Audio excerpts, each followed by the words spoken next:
Hello viewers. आज की video में हम सीखेंगे जोड़ के भाषिक प्रश्न, जिसको हम इबारती प्रश्न भी कहते हैं। तो इस वीडियो में हम केवल आसान प्रश्नों को हल करेंगे। तो शुरू करते हैं आज की वीडियो। पहला प्रश्न है, राधा के पास 321 रुपये थे, उसके पिता ने उसे 542 रुपये दिए।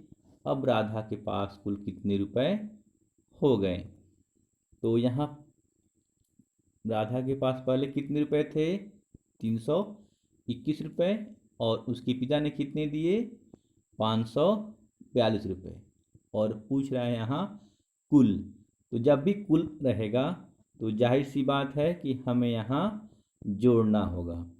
आप ऐसे भी याद कर सकते हैं कि जहाँ भी अगर कुल पूछा जाए तो अक्सर हाँ उसका अर्थ जोड़ ही होता है। तो सबसे पहले हम क्या करेंगे कि 321 रुपये थे उसको, तो यहाँ 321 रुपये हम लिख देते हैं।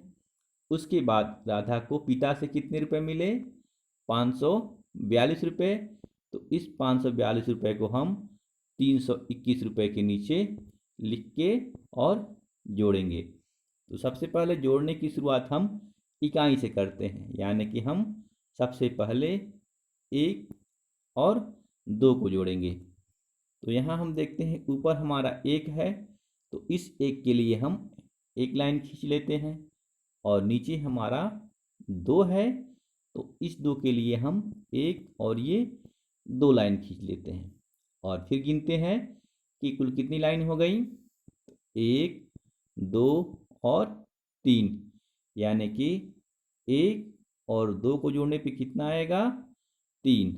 तो इस 3 को हम इकाई के स्थान पे लिख लेते हैं।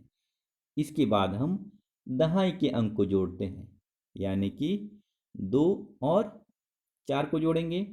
तो सबसे पहले हमारा 2 है, तो इस 2 के लिए हम 1, 2 लाइन खींच लेते हैं। फिर हमारा नीचे दहाई में 4 है, तो इस 4 के लिए हम 4 लाइन खींच लेते हैं। 1, 2, 3, 4। और इनको हम गिन लेते हैं कि कुल कितनी लाइनें हो गई। तो 1, 2, 3, 4, 5, 6, यानी कि 2 और 4 को जोड़ने पे क्या आएगा? 6।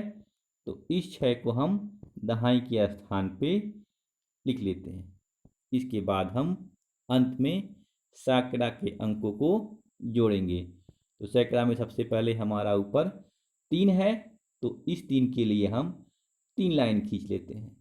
1, 2, 3। फिर सैकड़ा में नीचे हमारा 5 है, तो हम 5 के लिए 5 लाइन खींच लेते हैं।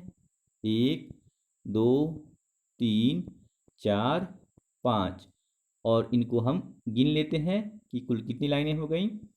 1, 2, 3, 4, 5, 6, 7, 8, यानी कि 3 और 5 को जोड़ने पे कितना आएगा? 8। तो इस 8 को हम यहाँ सैकड़ा के स्थान पे लिख देते हैं। तो इस प्रकार जो हमारा प्रश्न था कि राधा के पास कुल कितने रुपए हो गए, तो राधा के पास अब 863 रुपये हो गए। यही हमारा उत्तर हो गया। आइए इबारती अगला प्रश्न देखते हैं। दूसरा प्रश्न है, एक बक्से में कुल 452 सफ़ेद गेंदे हैं और 46 लाल गेंदे हैं। तो बताओ बक्से में कुल कितनी गेंदे हैं? तो जैसे कि हम आप देख रहे हैं कि यहाँ भी कुल गेंदे पूछ रहा है। जब भी कुल गेंदे पूछे या कुल सामान पूछे तो हमें सीधी सी बात समझनी है कि जोड़ना है। तो चूंकि यहाँ पहले से 452 गेंदें थी, तो हम यहाँ 452 को उतार लेते हैं। उसके बाद उसमें 46 लाल गेंदें हैं, तो अब हम 46 गेंद को इसके नीचे लिख के जोड़ेंगे। तो सबसे पहले हम देखते हैं कि इकाई में हमारा जो 6 है, तो इस 6 को हम यहाँ इकाई के नीचे 2 के नीचे लिख देते हैं। इसके बाद हमारा दहाई में 4 है, तो इस 4 को हम दहाई के स्थान पे यानी कि 5 के नीचे लिख लेते हैं। इसके बाद हम इनको जोड़ेंगे। कभी भी हम लिखते हैं तो इकाई के नीचे इकाई और दहाई के नीचे दहाई अंक लिखते हैं। तो उसी प्रकार हमने संख्याओं को लिख लिया है और अब हम इनको जोड़ेंगे। तो सबसे पहले हम इकाई के अंक यानी कि 2 और 6 को जोड़ेंगे। तो ऊपर चूंकि हमारा 2 है, तो इस 2 के लिए हम सबसे पहले 2 लाइन खींच लेते हैं, 1 2। और नीचे इकाई में हमारा 6 है, तो इस 6 के लिए हम खींच लेते हैं 6 लाइनें, 1 2 3 4 5 6। और इनको हम अब गिन लेते हैं, 1 2 3 4 5 6 7 8, यानी कि 2 और 6 को जोड़ने के बाद कितना आएगा, 8। तो इस 8 को हम इकाई के स्थान पे लिख लेते हैं। इसके बाद हम दहाई के अंक को यानी कि 5 और 4 को जोड़ेंगे।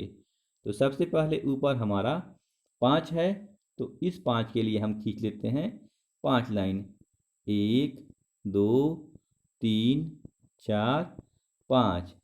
और नीचे दहाई में कितना है, 4। तो अब हम 4 लाइन खींच लेंगे, 1 2 3 4। अब हम इन दोनों खींची हुई लाइनों को गिन के जोड़ देंगे। तो गिनते हैं, 1 2 3 4 5 6 7 8 9, यानी कि 5 और 4 को जोड़ने के बाद कितना आएगा, 9। तो इस 9 को हम दहाई के स्थान पे लिख देते हैं। अब हमारा सैकड़ा में बच गया 4 और नीचे यहाँ कोई भी अंक नहीं है। तो अब हम क्या करेंगे, जब जोड़ने के लिए कोई अंक नहीं होता है तो जो संख्या दी होती है उसको हम वैसे ही नीचे उतार देते हैं। तो अब हम 4 को यहाँ सैकड़ा के स्थान पे नीचे उतार देंगे। तो ये हमारा जोड़ कंप्लीट हो गया। तो अब जो हमारा ये प्रश्न था कि बक्से में कुल कितनी गेंदें हैं, तो हमारा उत्तर क्या आएगा कि 498 गेंदें हैं। आइए अब इस कॉन्सेप्ट को एक और अंतिम प्रश्न से अच्छी तरह समझने की कोशिश करते हैं। आप घबराइएगा नहीं, जितने भी आप प्रश्न देखेंगे उतना ही कॉन्सेप्ट आपका और क्लियर होगा। तो आइए अब तीसरा प्रश्न है, एक गांव में 4205 पुरुष हैं एवं 582 महिलाएं हैं, तो गांव की कुल आबादी कितनी है। तो यहाँ भी आपने देखा कि पूछ रहा है कि कुल आबादी कितनी है। तो जब भी कुल आए तो इसका सीधा सा मतलब होता है कुल का मतलब जोड़ना। तो अब हमें देखते हैं कि पुरुष कितने हैं, 4205। तो सबसे पहले हम 4205 को यहाँ उतार देंगे। उसके बाद महिलाएं कितनी है, 582। तो सबसे पहले हम इकाई का जो 2 है इसको इकाई के नीचे यानी कि 5 के नीचे लिखेंगे। फिर दहाई में हमारा 8 है, तो इस 8 को हम दहाई के स्थान पे यानी कि 0 के नीचे लिखेंगे। फिर हमारा सैकड़ा में 5 है, तो इस 5 को हम सैकड़ा के स्थान पे यानी कि 2 के नीचे लिख देते हैं। अब हम इनको जोड़ सकते हैं।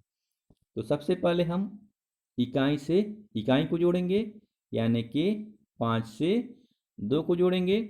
तो ऊपर हमारा 5 है, तो इस ऊपर वाले 5 के लिए हम खींच लेते हैं 5 लाइन, 1 2 3 4 5।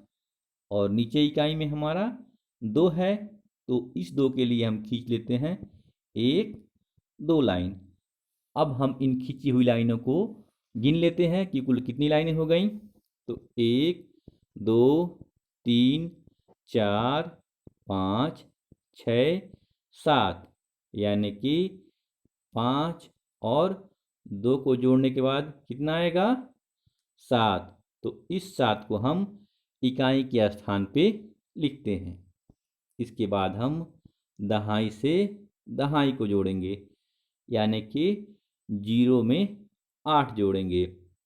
तो कभी भी 0 का जब जोड़ हो तो आप घबराइएगा नहीं, क्योंकि किसी भी संख्या में जब हम 0 को जोड़ते हैं तो उस संख्या का मान वही रहता है। जैसे मान लीजिए अगर हमें 5 में 0 जोड़ना हो तो कितना होगा 5। वैसे ही अगर हमें 7 में 0 जोड़ना हो तो उसका मान कितना होगा 7। तो जब हम 0 में 8 जोड़ेंगे तो इसका मान कितना होगा 8 ही हो जाएगा, क्योंकि 0 का मान अगर स्वतंत्र अवस्था में है तो इसका मान कुछ भी नहीं होता है। अगर किसी संख्या के साथ जब लगता है तब इसका वैल्यू होता है। लेकिन यहाँ चूंकि हमें 0 जोड़ना है तो 0 को जोड़ने का मतलब हुआ कि इसका मान कुछ भी नहीं है। तो जब हम 8 में कुछ भी नहीं जोड़ेंगे तो जाहिर सी बात है कि उसका मान 8 ही रहेगा। तो हम यहाँ दहाई पे 8 लिख देते हैं। इसके बाद हम सैकड़ा के अंकों यानी कि 2 और 5 को जोड़ेंगे। तो सबसे पहले ऊपर हमारा 2 है, तो इस 2 के लिए हम खींच लेते हैं 2 लाइन, 1 2। और नीचे हमारा 5 है, तो इस 5 के लिए हम खींच लेते हैं 5 लाइन, 1 2 3 4 5। और इनको हम गिन लेते हैं कि कुल कितनी लाइनें हो गई। 1 2 3 4 5 6 और 7, यानी कि 2 और 5 को जोड़ने के बाद कितना आएगा 7। तो इस 7 को हम सैकड़ा के स्थान पे लिख देते हैं। इसके बाद हम हजार के अंक को जोड़ेंगे।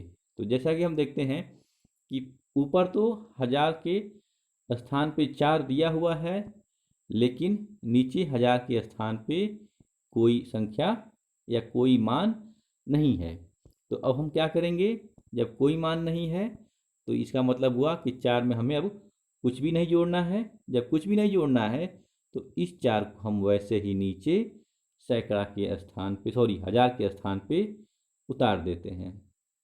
तो इस प्रकार जो हमारा प्रश्न था कि गांव की कुल आबादी कितनी है, तो इसका उत्तर क्या हम लिखेंगे 4787। यही हमारा उत्तर आएगा।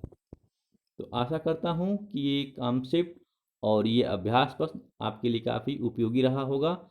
अगर आपको फ़ायदा हुआ है या अच्छा लगा है तो ये एक प्रश्न है, इसका उत्तर आप कमेंट बॉक्स में ज़रूर दें। प्रश्न है, एक शहर में 953 पक्के घर और 34 कच्चे घर हैं, तो उस शहर में कुल कितने घर हैं। तो इस प्रश्न का उत्तर आप कमेंट बॉक्स में ज़रूर दें, ताकि हमें भी प्रतिपुष्टि मिले कि आपको हमारे बताए गए कॉन्सेप्ट से कितना लाभ हुआ। बाकी अगर वीडियो अच्छा लगा हो तो लाइक और शेयर करना ना भूलें। मिलते हैं ऐसे ही ज्ञानवर्धक अगले वीडियो में, तब तक के लिए बाय बाय।